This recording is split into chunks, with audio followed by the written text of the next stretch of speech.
Samedi 20 janvier, Élise Lucet était l'invitée d'Éric Dussart et Jade dans On refait la télé sur RTL.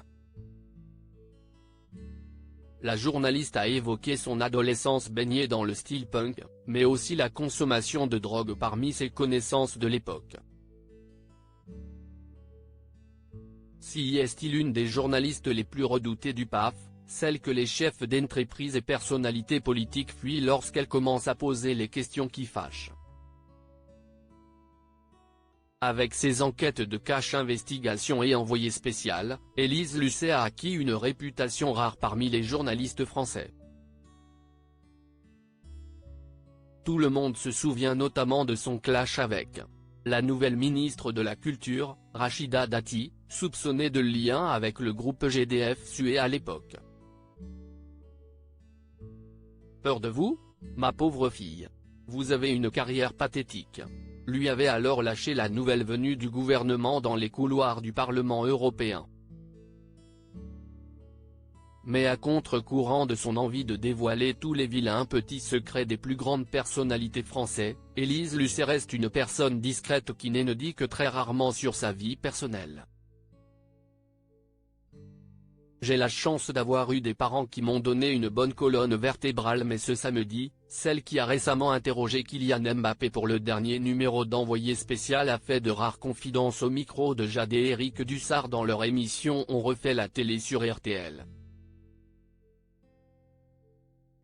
Notamment au sujet de sa période punk à l'adolescence, c'était, comme pour les autres ados, pour affirmer une personnalité.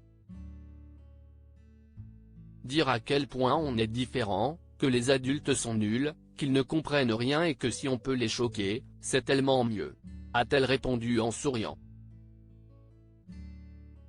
Une période qu'il a également vu fréquenter des milieux où la drogue circulait beaucoup. Je pense que c'était propre à l'époque.